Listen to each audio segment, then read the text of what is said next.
tutok sa aming kalye. Pinalulugod po namin kayong makasamang muli. Kami ay narito muli upang magbahagi at pag-usapan ang tungkol sa panitikang pamwika. Ako si Alexis James Jess. At ako naman si Raven de Asis. At ito ang Gandang Tanghali, Bayan. Ano nga ba ang wikang pampanitikan? Ang wikang pampanitikan ay tinatawag na malikhay. Ang antas ng wika na may pinakamayamang uri at madalas ginagamit ng mga salitang may iba pang kahulugan. Ngayon, kami ay may kasamang panauhin mula sa lalawigan ng Cavite, ang pamilyang De Jesus. Ang ilaw ng tahanan, si Erica De Jesus.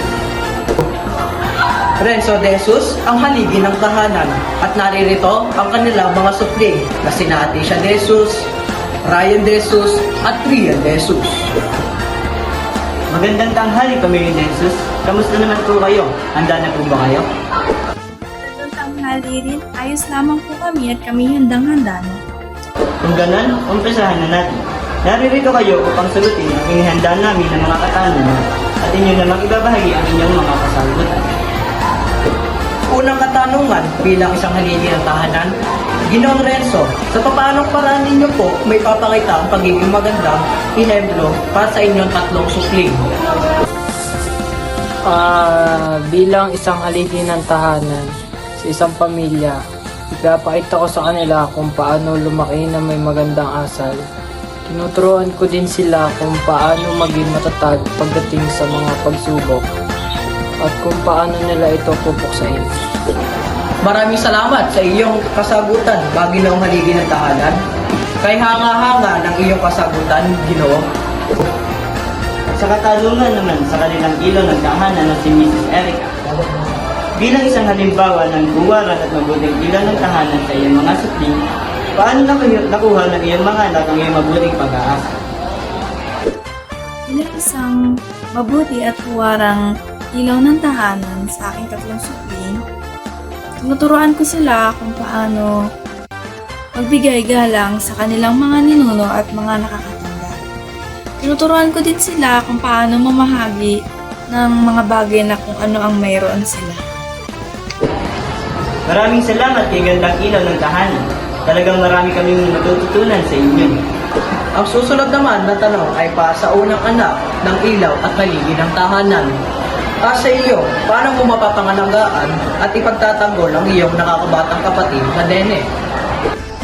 Bilang isang pinakaunang anak ng aking mga magulang, pinapangako ko na pupusayin ko lahat ng umaapi sa aking mga nakakabatang kapatid na Nene. Pinapangako ko at kahit tagan niyo pa sa bato. Salamat sa iyong napakaganda at nakakahikayat na sagot. Unang anak ng pamilya De Jesus. Ngayon naman ay dadako tayo sa pangalawang anak ng pamilyang De Jesus. Sa iyo naman, pangalawang anak ng pamilyang De Jesus, binibining Rean De Jesus.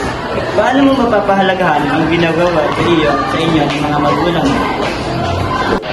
Sa pamamagitan po ng mag-aaral na pakipag-usap at pagpapahayag ng pagmamahal tulad ng pagyakap o paghalik ay nagpapadama sa kanila ng mahalaga ang kanilang presensya sa aming buhay.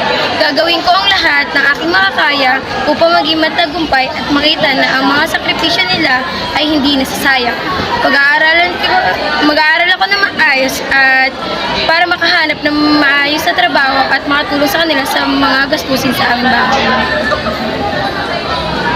Salamat sa iyong napakaganda at nakakahumaling na sagot, binibining Rian. Sunod naman ay dadako tayo sa bunsong anak ng pamilyang De Jesus, si Atisha. Lipat sa iyo, Ginoong Diez. Maraming salamat sa iyo, Ginoong Raven. Sa iyo naman, binibining Atisha. Paano mo napapakita ang pagiging mabuti mong anak?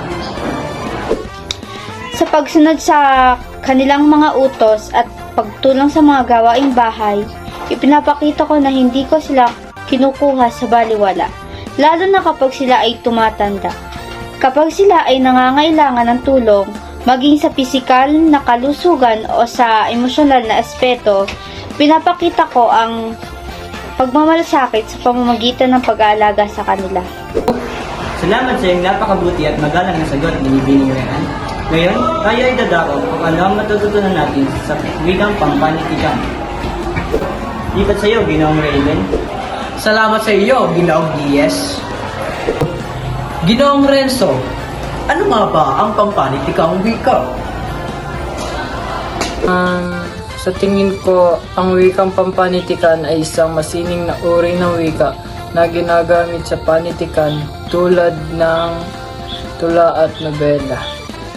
Ito ay puno ng matalinhagang pahayag at tayutay na nagbibigay ng malalim na kahulugan at damdamin sa mga akda.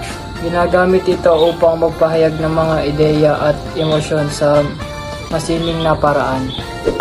Maraming salamat sa iyo, napakagandang sagot, Ginoong Renzo.